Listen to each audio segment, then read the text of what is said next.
So in today's video, we have a guest joining us who is handling millions in ad spend and is working with some of the biggest SaaS companies. And he's here to share some insights that he has from working on some SaaS companies for their paid and social campaigns.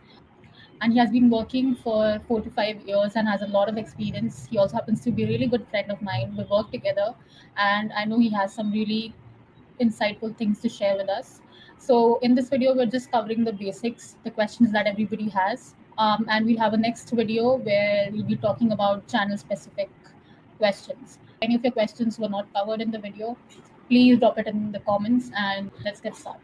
Yeah, hello everyone. So myself Likith, and I have been into this PPC space for almost last 5 to 6 years. Initial phase of my career, it was largely about B2C, and again I have closely worked with Manaswini in 2020. Then currently, like for last year and a half, I have been into B2B space, working in a company called Triple Dot. So in Triple Dart, like I'm managing a set of B2B SaaS companies, like a bunch of startups, scale-ups for the last 1 year, working with a larger team. Yeah, I think it's been interesting to transit into B2B space from B2C. So I think in terms of I gained immense knowledge compared to whatever I had in the initial phase of my career. So happy to share whatever questions the larger audience have, and happy to get started and converse with Manaswini, is a good friend of mine. So happy to be here and do it. Yeah. Okay, so I know you've worked with B2C before, but I think it was just Facebook ads, or have you handled like Google ads for them as well? Yeah, so to be frank, my initial 4 years it was completely Facebook and Instagram. Like whatever you see in Facebook dashboard is Facebook Ads Manager is what I was doing in.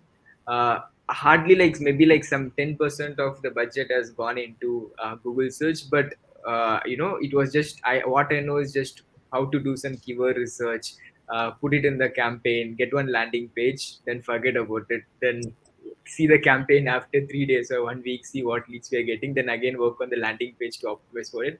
But largely, like I worked in the Facebook for the initial 3 years, like because if you come to B2C setup, like equally like B2 Facebook and Google is again important, but my role or what are the companies that I work in, they have largely put me on only on the Facebook platform, and Google has been taking care of different person. Like Manaswini was taking care of Google, and I was taking care of Facebook in Picure Trail, right? So that's why my search knowledge was kind of limited in the initial years, at least for first 3 years.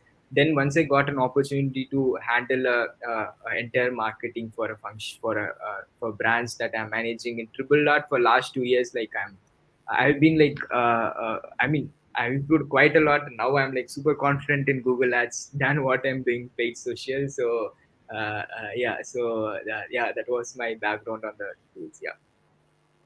So, how do you think B2B is different from B2C? Yeah, so I mean that's always a question I had when want to transit, right? So if you talk about B2C, your entire funnel is quite shortened. Like you have the entire control from getting started with the ad and how much revenue you make from that ads in one single. I mean, you will have a larger control. Like you can able to optimize for target ROAS, you can able to optimize for purchases and all those things. But and I think if you take B2B SaaS, so the volumes is quite low. Like you can't see the crazy volumes that you see in B2C. Like in B2C, it's quite easy to generate, at least for the brands that I worked on in the initial phase of my career. Like per day, we used to generate like 200 to 400 odd leads in Yeah. each platform, right? So because of the volume that we have and all those things. But B2B SaaS, it's not that way. So you are good even if you get like 3 to 5 solid leads, which they are ready to speak with us if we are in the initial stages of the setup, right? So in terms of volume, there's a huge thing, but it's just not about the volume. Second thing is more about the metrics that you track, you have to watch more about the deep of the funnel. I mean, down the funnel metrics like MQL, SQL. So all these Yeah. things you can't directly optimize for revenue. So we just need to go one step before and first start optimizing for certain metrics like MQL, SQL. Then you have to go opportunities, all those things. But in B2B, in B2C initial phase, like like if you get like 300 leads, out of that, no matter what, like 10% will convert over the period of time, or 5% will get convert over the period of time. So mostly then rest everything you will get re-engaged. So all this nurturing will be done by other team. But in B2B SaaS, like you have to be really conscious on what kind of leads that you're getting. Even if you're getting that 5 leads, how relevant it is. So all this relevancy and all this quality of leads matter much more here. So that's the second difference that I largely notice. And third is about the cost involved, right? So here in B2C, like it's damn cheap. So you will get one lead in 100 INR and all these things. Even if you sell a product worth repeat 5,000, it's a medtech product also, like the good CPL is around like 100 to 150 odd if you're selling a product worth rupees 5K to 15K. And even if you take like really high value goods, like when we are working at Pick Your Trail, right? So even if they're selling for like 3 lakhs worth of a deal, you still able to get that lead within like 100 to 200 odd range. Yeah. But if you take in B2B SaaS setup, you'll forget about INR and you'll move to USD or pounds or euros, right? So per lead, obviously, like you would be spending like close to anywhere between like $200 to even close to like $1,000, whatever the CPCs that you are getting. So cost wise, then you will see like a great difference, I would say. So and then like you will be really conscious. Even if you spend like per day like $1,000, you will try to expect at least like 1 or 2 leads. So you'll be super focused on the leads that you are getting compared to what you do in B2C, right? So that's one thing. And third thing, I think it's more about understanding the audience and all those things comes the other part. When you work on B2C, largely you are the consumer yourself. So you will have some understanding on what consumers are looking for. You by default, you will get some sense of consumer behavior within yourself, right? So when I was in my first company, we were catering for college students and who's having like 1 or 2 years of experience, and I myself was in that situation. Like when you're selling something for students, you know what kind of mindset they are in, so it's easy to grasp what they're looking for. So you will get, I mean, you will have a easier success when it comes to understanding what kind of messages will work for them, right? So those kind of comes naturally to you when you work for B2C. And even if you work for any e-com kind of industries, you know, like whether you will buy or not, or at least you will common circle, you know, like whether this is good enough for a product to be purchased by someone who has that need and all those things. And again, B2B, it looks really different, right? Even if you see B2C, it's more about your wants and needs is what they're catering to. Correct. So, but B2B SaaS, it's just not about your wants or your needs. It's just larger company needs, or like, high Yeah. level C management, what they're looking to solve, what as a business, so how they can improve the efficiency, how they can improve their in terms of time management, everything, like how they can fasten the things is what they will be looking for. So for that, you really need to have a greater understanding that consumer behavior and purchasing behavior. So you need to put quite a lot of efforts to understand what they are actually looking for. So based on that, you need to build your expertise in B2B SaaS. So that's largely what I noticed. And I mean, initially, like even I have put a lot of efforts figuring out the terminologies. Like you will have ICP, persona, but compared to B2C, it's more about TA, TG. So that's what they refer to, right?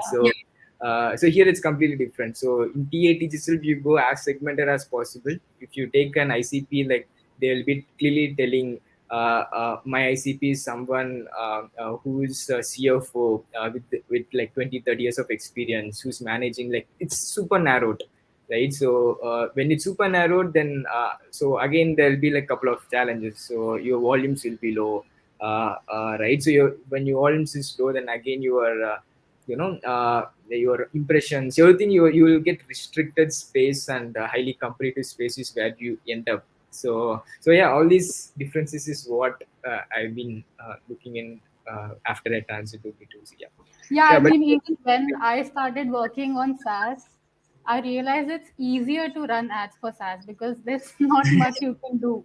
But there's yeah, a lot of time that actually goes into the back end stuff. So the correct. quality of leads, the marketing strategy, the landing pages. That's right. So even if B2C, right? So you won't ideally exhaust your impression share and all those things in B2C, right? So maybe like you will still have some something to scale in terms of budget loss or like budget rank loss and all those things. But here you'll always see impression share will be like 80-90% saturated. There's some 10-20% will be rank. And to scale vertically, it would be a challenging for some companies, or like would say for most of the companies. Then we just need to figure out different ways in optimizing within the landing page, maybe then expand horizontally. So yeah, I completely agree with you. Yeah. Yeah. And I know you've worked with a lot of SaaS companies by now. So what do you think, like which companies should go for ads, like paid ads? Right. Yeah. So one set of companies that we really suggest running ads is like, you have just developed a product and you have just raised a funding. Maybe you've gone for a seed round, and you have gone to like maybe like some 7 to 10 paid customers to your common circle, or you from your VC partners. So initially, like these are the 10 customers that I have got, and you are quite confident about, I wouldn't say like confident, but like you figured out MVP, if this is being brought to the larger ground, that there's chance that this could scale up. So that's when you can ideally start testing the paid ads. But ideally, like first you need to have that initial set of 5 to 7 customers coming from different background within your common circle. So those are the people who will just tell you certain things which you could improve as a product, but those feedbacks largely, it's a biased feedback is what you get, because yeah, right. So because it comes from the common circle, and even since they are in your ecosystem, partner ecosystem, even though they don't really like it, they'll still use it for a period of time, so you won't get that unbiased feedback from them, right? So from that set of companies, for those startups, I would say like just start with a set of campaigns, maybe pick up some 10,000 USD for a month, and then try to expand to the US as a market. So mostly like Indian startups, they go like first 10 customers ideally would be from India itself, based on the ecosystem that they are part of. But if you run paid, largely like you have scope to go anywhere in the world. So again, US is the best market to try. India you can still try, like but still like over the period of time, the margins and India needs cheaper and free yeah, things. leads and that's because it will be tempting to do it, but over the period of time, it's not efficient as you do it in US, right? So, yeah, use 10K as the initial pilot budgets. Go to try US as a market. Try to figure out what are I mean, anyway you would have done all this competitor research and all, right? So just figure out like which competitors are super active in US, and then start with them. So yeah, so that would be my recommendation. Like then from the So paid is are these companies, I mean, do they have a market fit or are they just running ads um, without? no, they'll have a market fit. That's when they have raised the seed round, and that's when like they have slightly done that. I mean, few companies they would still have the MVP, but that's when like when you get the 10 companies, ideally like what kind of ICP that you're targeting of. So once you do it, that's when like you can do it. So it can be either stage, like they might be still figuring out the whether the product is I mean, product market fit is still there, but if you do this, if you really want to crack this product market fit, then you also need to invest more on paid social as well, right? So you need to figure out like which kind of messaging is working for them, so what they should be known for. So yeah, all these things like you'll able to figure it out only like with paid ads. So example like SEO, it won't help you get that initial traction, at least for the first 6 months. So even if you start working now, like it will obviously take like 6 to 8 months, even if you do super efficient way. But paid, you can just start getting some leads, a couple of leads, maybe within 2 weeks or so, once you have a proper landing page, proper branding, proper team. So paid is easy way to figure that product market fit if you're going beyond India, as a US market. If you go and figure out, that will help you to get that unbiased feedback to improve your product as well. So yeah, so that's when I will tell you. So, which channels would you recommend? You recommend just doing paid initially and then going for social, or should we start off both? Yeah, so that's again interesting question, right? So I would say the initial framework, I would say, is as a product or as a industry where you are in. Example, like if the industry is well diverse, and if your TAM is really big, then ideally the demand is already there for that product, right? Example, if you take any CRM tools or like any martech tools like email, Mailchimp, Klaviyo, so all these things, the demand is always there. Like many e-com brands looks Hmm. to do SMS, email, and all. So for that kind of brands, it's easy, since it's easy to put your product out and tell what features you are having it and how we are better compared to other competitors. It's easy to quite get started. So if you are in that zone, then search is the first platform that you should go with, because the demand is already there. You have the volumes. You can just get started with the pain points someone is searching for, or the features someone is searching for, like email marketing tools, all these things. Like if you put your ad will anyway come in the first three spots if you have a good budget and the landing page, etc.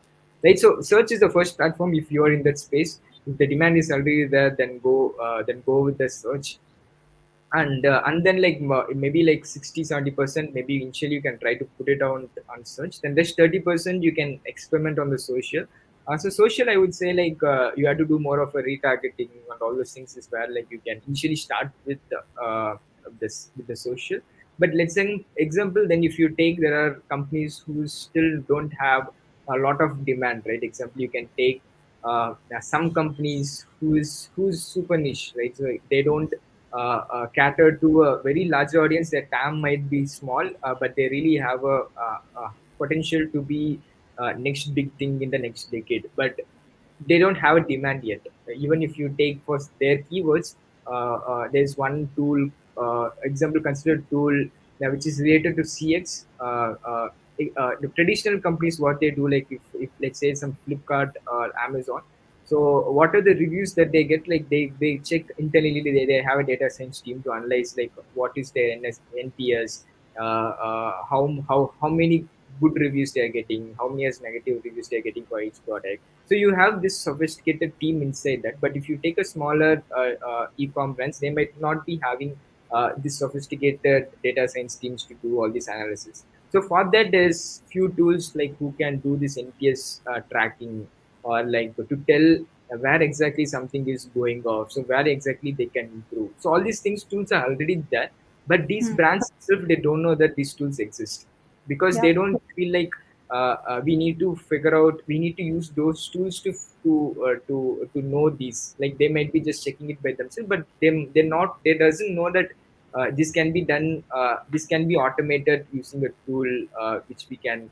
buy to some SaaS model, right? So those tools ideally, like some they don't search. Even if you take keyword volume, like customer experience analytics tool for NPS, so for that, like you hardly have any volume, right? So but if you just take like CX tools or something, then you'll have a better volume. So when you're going like super niche, the first thing you want to do is like you have to create a demand for for the product by yourself, or for the entire industry you need to create it. right? So for that, I would say like you need to start largely with the social side. So in social, just go use depending on the ICP, use LinkedIn or Facebook. Then create that initial demand. So here the expectation is not to get a lot of leads or something like that. It's just to tell like this is the problem that exists as an industry, and there are already tools like your tool like Xtool who's solving that. Then in the stage two of the creative funnel, just talk more about the features since they know the problem exists and there's a tool exists, and as a tool like what are the features that exists. So you need to create the proper demand in the first space, like 20, 30-40% of the budget can go for the demand generation. And then as and when like demand gets increased and people starts coming to your website, you will also start seeing like your brand volume going quite higher, right? Some organic direct and all. Then you can also start branded search ads in paid, and then you can slowly look at doing who is the competitor and how we can do it, how we can tap their volumes. All these things also we can do. So just to summarize, if you have demand, go with paid search. If you don't have demand, create Then demand using search paid on. social. Yeah, then move to the search. Yeah. So have you seen that in real life? Like for example, there's a client of yours who have a Yeah. very niche product, and then you've seen the demand rise through paid social, and then Yeah. you're capturing that using paid search. Correct, correct. So basically, what we have done is we just added one step in that. So initially, there was a one client. See, we know like there's no volume at all for Google Ads to run it, right? So Hmm. this client we almost worked with like some 6 months or so. First 2-3 months, it was largely about social, creating the demand. Then we know our ICP is there. Then we have also did some kind of lead generation using soft CTAs like download ebooks and all those things to get that initial. I mean, for us to verify whether the traffic that we are getting or people who are seeing our ads are relevant. So we validated that we are getting the right people coming into a system. But we couldn't still run the ads in search because we still don't have any volumes over there. Then what we did is we again like tried search for a couple of weeks, but nothing significant we have got. Then we realized we still not there to run a search there. Then what we have done is before moving to search, we have done a performance max campaign. So performance max took care of all the channels, right? So Hmm. at one side, like you whatever people who's ever coming in the social, we started to see they are automatically getting retargeted in performance max campaign when we see in the CRM customer journey and all. So that helped initially. Then we started to see some spike in the branded search volume. So per week, when we are getting like some 500 odd impressions, so it has slightly moved to 800. And by couple of months we have started to touch like volume of close to 1,000. But still it's but still it's still small. But the larger experiment that we are doing is now we have done more about the features and all. So the second experiments that we have done to do this demand generation and convert into lead generation is you have to run like very a value prop related social ads. So one is like feature centric. You will just tell like this is a feature that we have. Second is like value. What is the value that you create, or what is this brand should be known for, right? Example, is this a CX analytics tool, or is it a data fetching tool, and data analyzing tool? So how do you should be known for as a brand? So only if you're known for that brand, you will start seeing that uh, uh, uh, product related term volume will be going up. So example, if you take if you tell this brand is CX analytics tool, ideally, like if you just search for the CX analytics tool, you will have like bunch of competitors coming in anyway, right? So if you check those four competitors, will you able to match those expectation? Like if you take CX analytics, there will be like three different brands, but you will be really different compared to what they are doing as a product. It doesn't match. That means the expectation itself is not right. So they are coming for a different problem statement, but you're showing up your ad which is not relevant at that point of time. So that means that's how you can figure out like, okay, this is not something that I should be known for, or this is not how I shouldn't be positioned for. So that positioning and all like will you'll able to clear, you'll able to crack it using the paid social. uh, uh, uh, then just see like which is getting you the higher CTR. How much time people are spending on the website depending on the creative that you're putting in, and whether that kind of messaging, just check in search, what is the volume you have and what is the competitors that's coming in, and if their competitors is relevant or not, right? So if you do all those things, then obviously whatever the efforts that you put in social or like demand gen channels, so that will reflect in the search as well. And apart from the demand gen, like it's just not I mean, initially if you don't have demand, it shouldn't be like only social. You have to invest more on other channels, like you can go for events, podcasts, all those things. But the thing is, it's all about the dark social. It will end up under the dark social. Ideally, you can't really track whether leads is coming in. I mean, you might see some leads coming in from from your website, but ideally you don't know from which channel this is getting influenced for, right?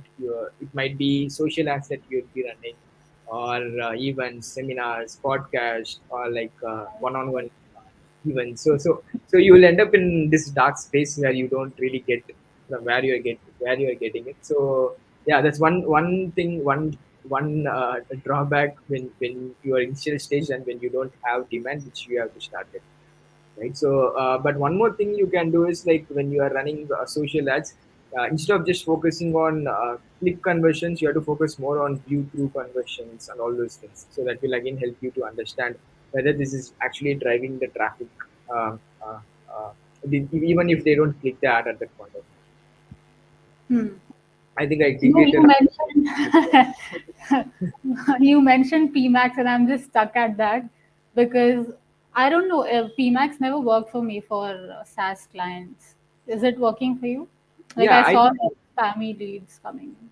correct, right? So I mean, the way we should look at PMAX shouldn't be like only leads or like how many spam leads we are getting. So one That's thumb like rule that awareness. yeah, so one thumb rule I'm seeing is like one after running PMAX, how is your brand volume is going up? Number two, out of the PMAX leads, how many are actually getting re-engaged? So if you just go to your CRM, and if you just see your ad activity, you'll get to know like whether they are already been in the system and seeing the PMAX campaign again. So you are Hmm. doing essentially retargeting in Google Ads, without you putting a lot of efforts over there, right? So that you can do it.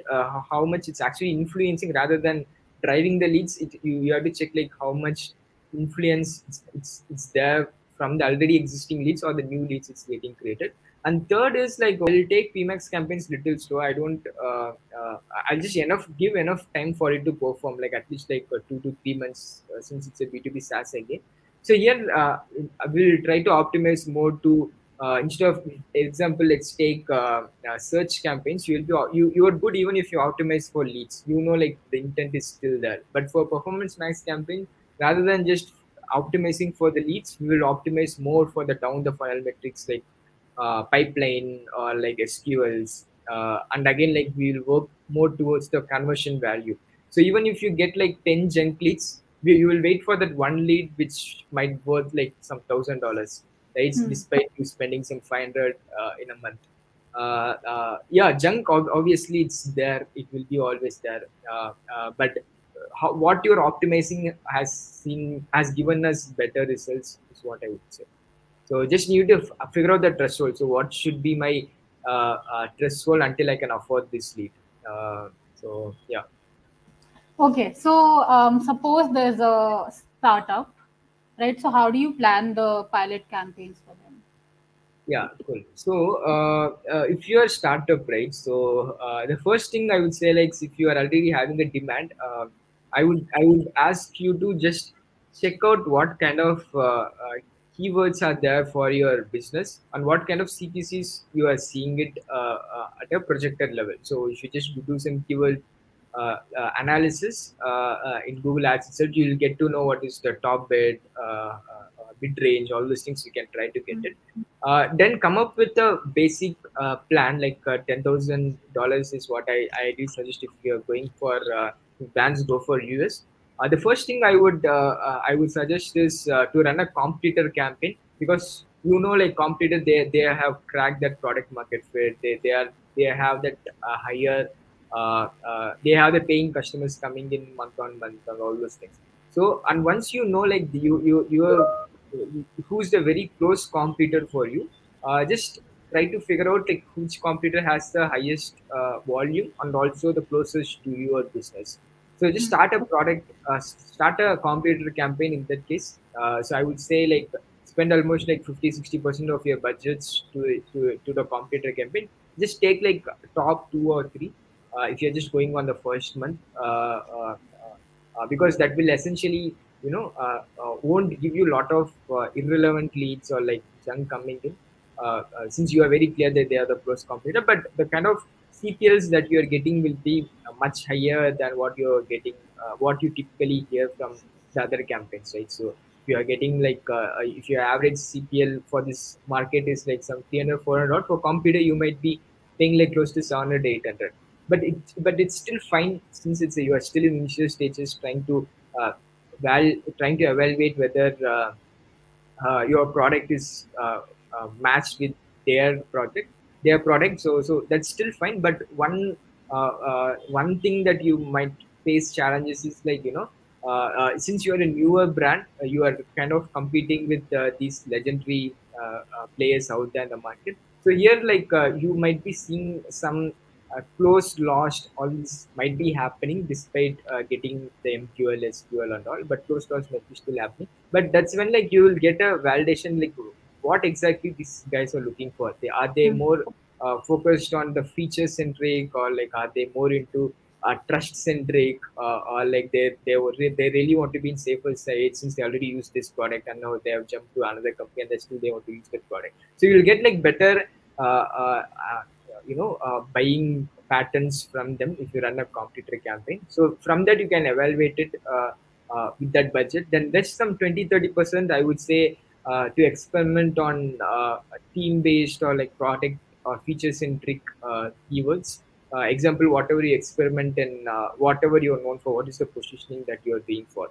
Like if you are a martech tool for attribution, then uh, just go with the keywords like attribution tools, or like just go with the competitors like Google Analytics, if you're finding themselves as a competitor. So those campaigns will help you to understand whether it's matching their feature-wise expectations. So uh, they might not be ready to buy immediately, but still they might be just trying to understand whether the features that you're providing is what they are also looking for.